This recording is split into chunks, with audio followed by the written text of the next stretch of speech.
Maranhão nessas eleições? O cargo para prefeito é um cargo executivo. O que significa isso? Ele executa. Então, para você executar qualquer atividade, você tem que ser eficiente. As pessoas confundem muito porque o legislativo, na realidade, cria leis e fiscaliza a aplicação do dinheiro público.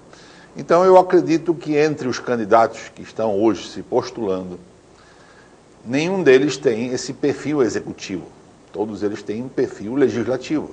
Então, eu acredito que em qualquer área de atuação, você hoje, para administrar essa cidade, que na realidade ela vem sendo administrada há 20 anos por políticos, não por pessoas técnicas. É por essa razão que hoje a população não tem resultados práticos em relação ao volume de dinheiro arrecadado. O senhor acredita que pode trazer algumas dessas experiências de sucesso lá fora, aqui para o município de Manaus?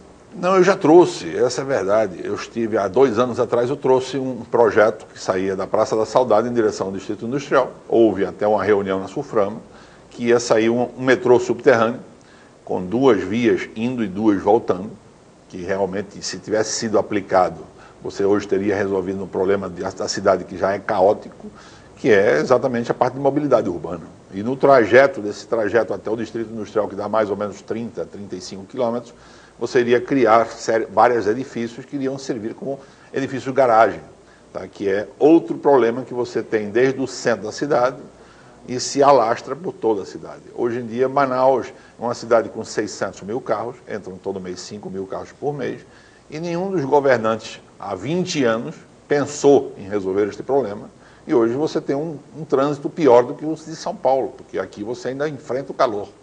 O senhor pensa em humanizar o transporte coletivo aqui da capital? A questão do transporte coletivo, você observa o seguinte: se eu dou para você a concessão do transporte coletivo, se a prefeitura lhe dá a concessão a qualquer indivíduo, independente se ele tem dinheiro ou não, esse indivíduo ele compra um ônibus.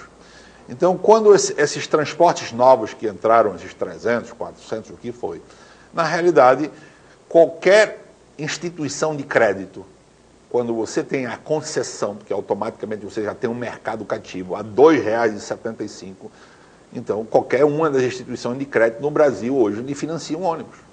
Então é por essa razão que um dos projetos que eu tenho, que isso já existe, não estou inventando água gelada, que é exatamente criar a Companhia de Transporte Coletivo do Amazonas. Ou seja, você vai ter uma empresa pública que vai ser um parâmetro em relação às empresas que já existem, já têm essa concessão. Qual é o objetivo disso? Um parâmetro, o outro eu não ficar refém das empresas que hoje fazem a prefeitura de gato e sapato. Mototáxi é uma alternativa viável, na sua opinião, ou não? Não, a alternativa do mototáxi serve hoje. Por que razão? Porque você não tem como você vir da Zona Leste para o centro da cidade de carro. Isso é impossível. Você demora 2, 3 horas hoje para chegar a Manaus. Eu ontem tinha um compromisso à noite, eu saí às 5h30 da tarde, e eu só cheguei num lugar às 7h30 da noite. Essa é a realidade, as pessoas enfrentam isso. Então, o que acontece? Hoje, o mototáxi, ele resolve o problema de pessoas que realmente precisem se locomover da parte da Zona Leste para o centro, mas acredito que quando você tem um transporte de massa, que é o metrô subterrâneo, porque aqui estão querendo criar o monotrilho, só que o monotrilho não deu certo, ou seja, vocês estão querendo aplicar uma coisa que não deu certo em muitos países do mundo, para não dar certo no Amazonas. Em Kuala Lumpur, na Malásia, o projeto inicial era de 70 quilômetros, só foi construído 7. O projeto inicial queria transportar 400 mil pessoas, só transporta 40. Então, será que o amazonense vai continuar errando em função a exemplos de outros países? Isso seria devido a erro de projeto, candidato? Ou não, é que Manaus o sistema pode corrigir determinadas falhas? Não, é que o sistema não serve, o sistema não transporta massa. Ele serve e foi inventado em Disneylândia, para você passear. Essa é a verdade. Mas problema de transporte de massa, você tem que trabalhar com transporte ou subterrâneo, ou se ele fosse elevado a nível de transporte de metrô. Porque o metrô ele é mais rápido, ele gasta menos em manutenção. A diferença entre o metrô e o monotrilho é que o monotrilho ele se locomove sobre rodas. Rodas laterais e uma roda central, de pneu. O outro não, é aço com aço. Então, na realidade, você tem um transporte de manutenção mais barata, que você transfere esse custo ao custo da passagem. Se você tem um custo de uma passagem elevado, automaticamente as pessoas não vão ter condições de se transportar por monotrilho. Então você está fazendo hoje uma solução paliativa só para quê? Para agradar algumas pessoas em relação à Copa do Mundo. Isso é inadmissível, porque todas essas obras ficam para depois. Como é que o senhor vai trabalhar a área de educação? Muito se fala em construção de creches, seria um déficit nessa área. E como é que o senhor vê? Vamos pensar Manaus da seguinte maneira. Manaus tem 1.900.000 pessoas. Tá? Então, a taxa de crescimento do Amazonas é de 2,5% ao ano. Se você tem 1.900.000 pessoas, você multiplica por 2,5%, você tem 47.500 pessoas todo mês, todo ano, entrando nessa cidade. Então, o que é que se faz em relação a isso? Se você dividir entre 5 pessoas, que são a quantidade de pessoas por casa, você precisa de 10.000 residências por mês. E nessas dali você tem mais ou menos 3 crianças que todo ano vão entrar no ensino fundamental. Automaticamente, toda a desorganização dos bairros que foi criada, isso não surgiu de repente, e foi criada exatamente por falta de planejamento, que essa é a palavra que sintetiza tudo. Então, o que é que você tem que fazer? Você tem que voltar a planejar os bairros, do meio para fora.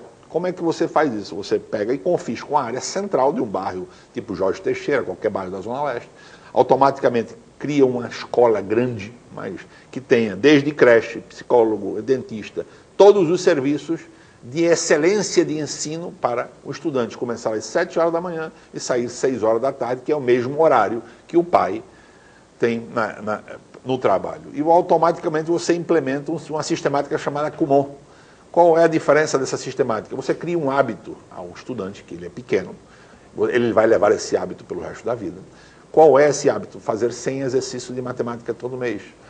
Ler 3, 4 folhas de português todo mês. Então, se ele tem a capacidade lógica matemática, ele realmente, e a outra, que ele vai falar fluentemente português, você tem um garoto que vai ter um futuro brilhante, porque todas as outras matérias, direta ou indiretamente, convergem nessas duas coisas. Agora, essa metodologia seria aplicada à parte ao ensino regular? Não, dentro da escola, porque ele funciona das 7 até às 18 horas.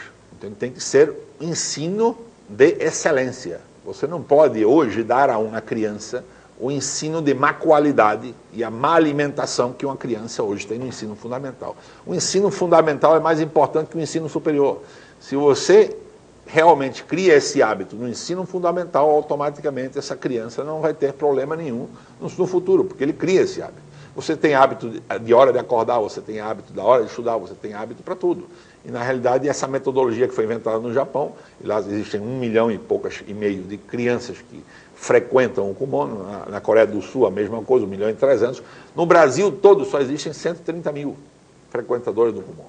E aí você me diz, existem recursos para isso? Existem, são 190 milhões de reais mal administrados por mês. Aí quando você tem um centro do bairro, que ele pode ser circular ou ele pode ser retangular, você começa a construir no entorno dessa área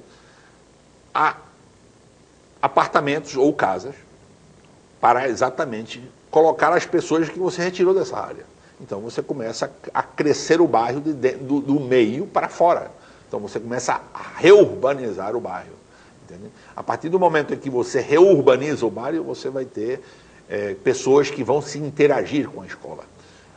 Um exemplo simples de problemas que você consegue resolver, um exemplo, o problema de segurança pública.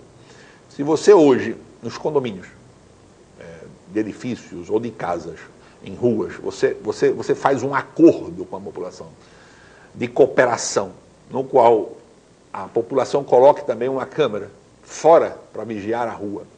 E se você dá um código para essas pessoas, a partir do momento que você identifica um delito, o delito foi gravado, automaticamente a polícia não vai ter mais trote. Por quê? Porque um cidadão que já está cadastrado na polícia, se ele dá o código, automaticamente a polícia vai saber em que lugar foi feita a ocorrência. Quando chegar no lugar, já existe uma gravação específica sobre o evento, então realmente você vai ter a população a seu favor. Entende? E qual é o custo desse? Seriam milhares de câmeras. De câmeras. Então a população todinha está fiscalizando a própria população. E outra coisa, não é esses programas que você faz aí de ficar dando porrada em pobre. Isso não existe, entende? Porque ser pobre não é defeito. Entende? As pessoas, a pobreza é oriundo da falta de oportunidade que as pessoas tiveram na educação. Porque a diferença entre rico e pobre só está nisso, na oportunidade de educação de excelência que eles tiveram. Candidato, agora a gente vai a um breve intervalo, mas voltamos já já para continuar com esse assunto de segurança pública no município. O que o município pode fazer em relação à segurança pública? O Band Cidade Entrevista volta já já.